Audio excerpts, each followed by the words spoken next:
Sarki. Sanuaro. No chomi.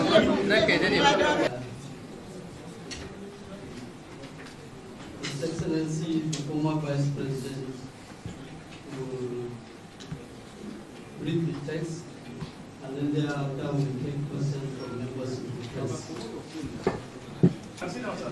Oh, you can see me? All right, okay, all right. I was wondering whether...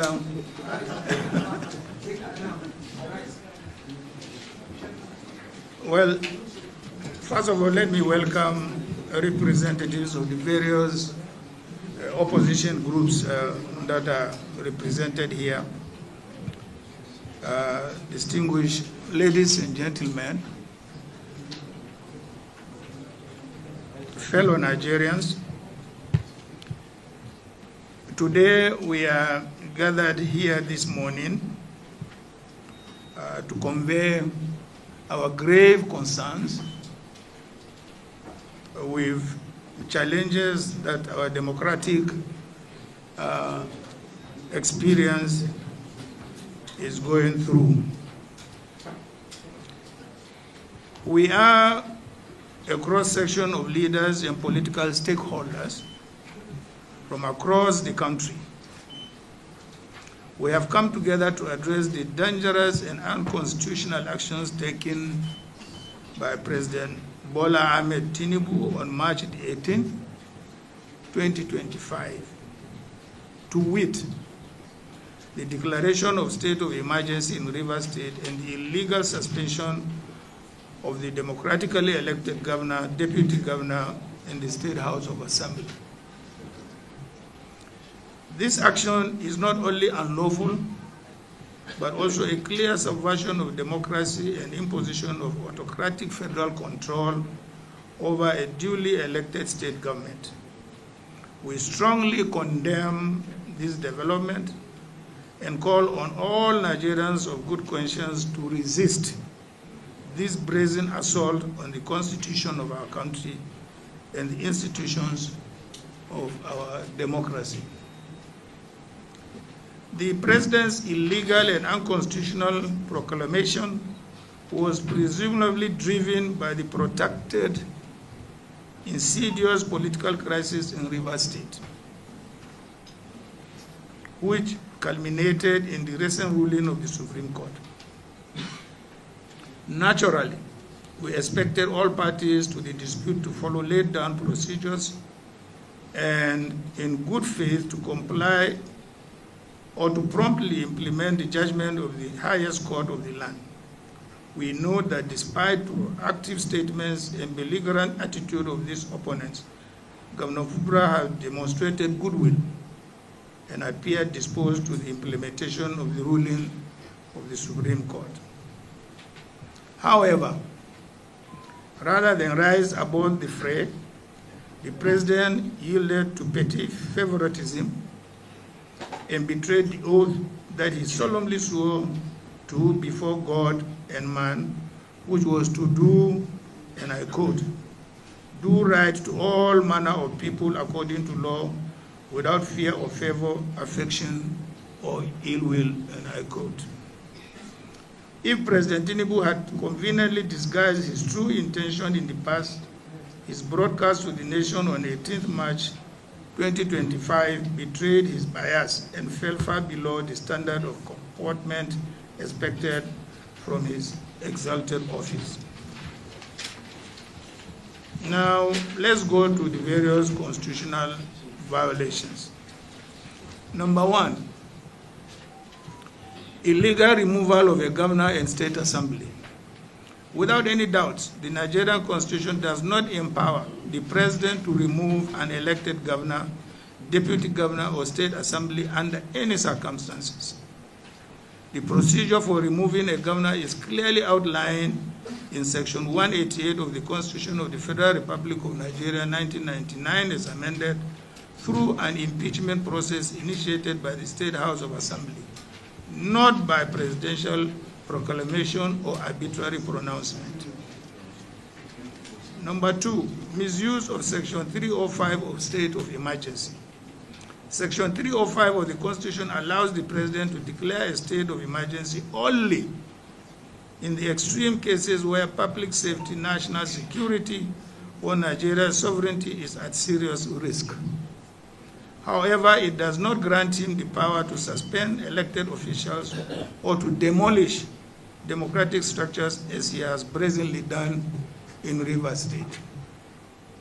Furthermore, Section 305(1) states that any proclamation of emergency is subject to the provisions of the Constitution, meaning it cannot override the tenure and removal procedures of a governor. Number 3, failure to meet constitutional requirements for emergency rule. The conditions under Section 305(3) for declaring a state of emergency include the following. 1, war or external aggression, breakdown of public order and safety, natural disasters or any other grave emergency threatening Nigeria's corporate existence. None of these conditions exist in the current circumstances in Rivers State. There is no war, no widespread violence, and no breakdown of law and order warranting emergency declaration. Failure to follow due process. Even if an emergency declaration were valid, which it is not, it will still require a 2/3 majority approval of all members of the National Assembly.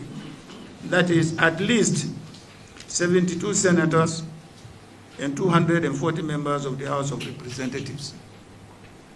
If this approval is not secured, the proclamation must automatically cease to have effect. Number 5, alternative legal avenues were ignored. If the issue was the dysfunction of the Rivers State House of Assembly, the President could have encouraged the National Assembly to intervene under Section 11 of the Constitution.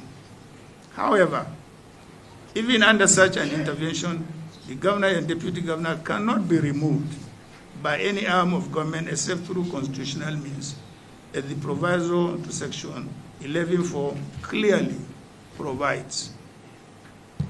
A manufactured crisis for political control. This state of emergency declaration is not about security. It is about power grabbing and control in Rivers State. The disagreements within Rivers State stem from the defection of 27 assembly members from the PDP to the APC, their loss of seats under constitutional provisions, and the subsequent political maneuvering to undermine the governor's mandate. Rather than allowing the law to take its course, the federal government has engineered a crisis to justify this obviously premeditated and brazenly cynical and unconstitutional action. We find the federal government excuse of pipeline vandalism quite untenable and even laughable. The security of national infrastructure falls squarely under the responsibilities of federal security agencies and privately contracted security firms. If this issue had to do with breach of security in whatever form, the question that should naturally be asked, who controls the police, the military, and the DSS, the governor or the president? Now, ladies and gentlemen, our demand and call to action. Number 1, immediate reversal. We call on President Bola Ahmed Tinubu to immediately revoke this unconstitutional proclamation and reinstate the elected governor, deputy governor, and state assembly of Rivers State. 2, National Assembly reduction. We call on patriotic senators and representatives to vote against this illegal action when it comes before them for approval. The National Assembly must stand on the right side of history and not allow itself to be used to legitimize an unconstitutional power grab.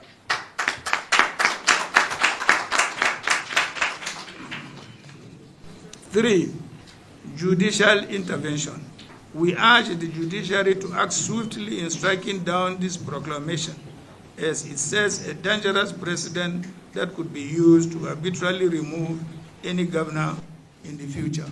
I am very happy to read the ruling of a judge in Rivers State which directed a status quo. Number 4, Nigerians must defend democracy.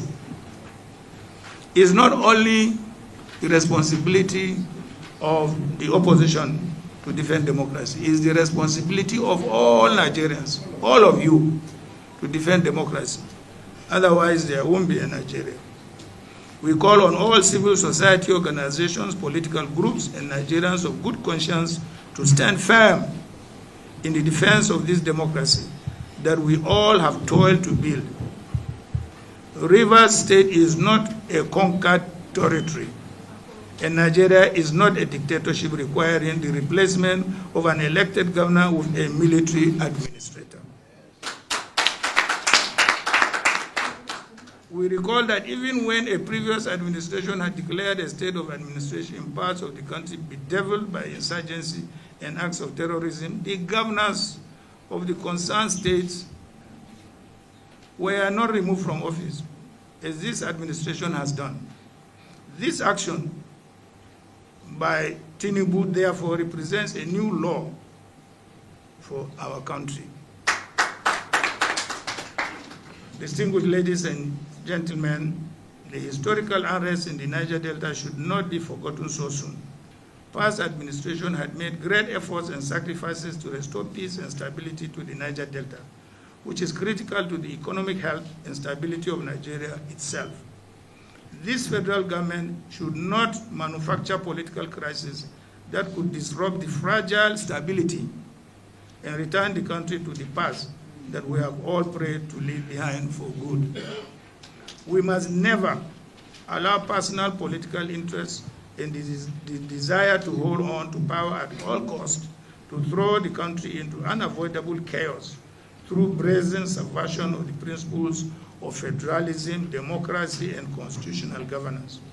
This is not just about Rivers State. It is about the future of Nigeria's democracy.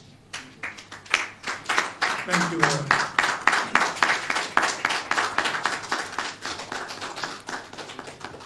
We have a panel of representatives, and we welcome any question. Thank you very much indeed.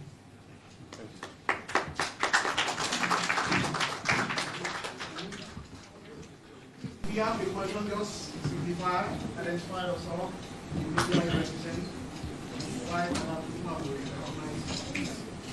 Okay, Channel is here. Channel. Your Excellency, my name is Friday. I work for Channel TV. I would like to ask, sir, some will have the view, I think I'm audible enough. Yes. Yeah. Yes. Okay. All right, sir. Like I said earlier, my name is Friday, and I report for Channel TV. I would like to ask, sir, some will have the view that the push by this coalition is coming a bit late, like medicine after death. We saw the whole political drama that was happening in Rivers State before it amassed. That's 2 days ago, right? Yes, with the declaration of the state of emergency. Why have the opposition parties been so quiet until the president took that decision that they now deem it fit to come? Is it not too late? It is too late, because it was all the time assumed that it was, first of all, an internal affairs of the Rivers State, political structure. Secondly, it was an intra-party issue. If you ask me whether the PDP, which is supposed to be in charge in Rivers State, whether the PDP acted in good time to try to forestall this state of emergency, that would be a different thing altogether. But I am not here representing the PDP as a party. Your Excellency, sir, my name is Amadin Uyi. I'm with New Central Television. Sir, this coalition speaking against the events in River State. The last time we have seen representatives from the major opposition parties, the PDP, the SDP, and the Labour Party. We know that in politics, sometimes it takes one event for politicians to rise up in unison to say enough is enough. And the last time we saw this kind of coalition was prior to the 2015 general elections. Sir, are we seeing this united front go ahead into the 2027 general election, thus assuming is the bet of a major opposition against the APC? Thank you. Yes, sir.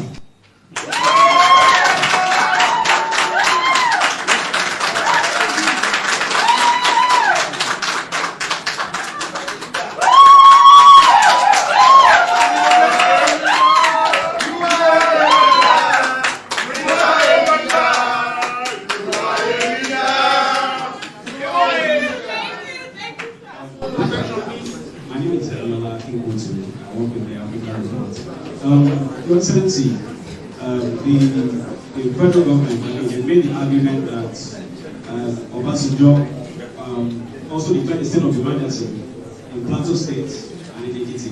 And in those two instances, the governors were removed.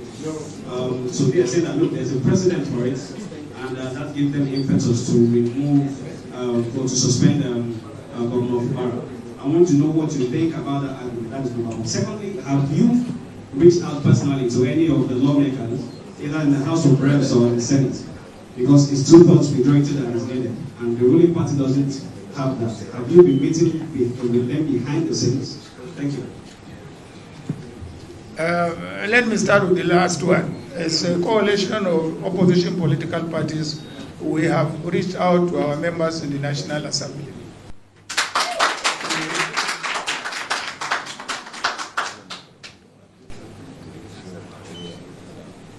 Okay.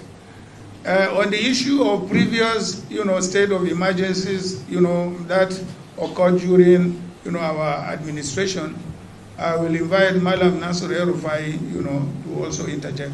Thank you. Thank you, Excellency.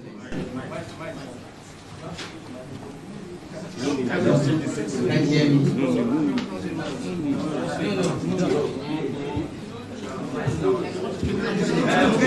You will get me. You will hear me.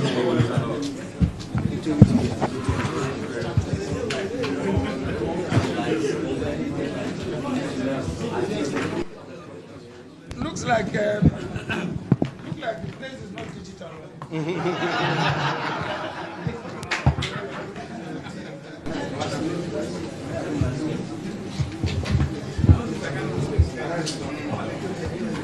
So, ladies and gentlemen, the two cases referred to occurred during the Obasanjo administration, in which both His Excellency, the former Vice President, and my humble self were a part of. And it is true that in those cases the governors were suspended. These suspensions were challenged in the courts, and in 2006, the Supreme Court of Nigeria gave a judgment clearly stating that even though by then Daria had been restored to office, but lashed the Obasanjo administration and said that under no circumstances would the emergency provisions in Section 305 be used to remove any elected official. That is the law. The Supreme Court has spoken. No legislation or constitutional amendment has changed that. So that is the law. No one, no person or authority can remove an elected official, whether governor, deputy governor, or member of the legislature, without going through the due process of law. In the case of governor, by impeachment. In the case of legislators, through recall. Those are the only ways you can remove an elected person. You cannot you cannot tamper with the mandate of the people under Section 305 of the Constitution. The Supreme Court has spoken, and it's very, very clear. What President Tinubu has done is violently unconstitutional and unlawful.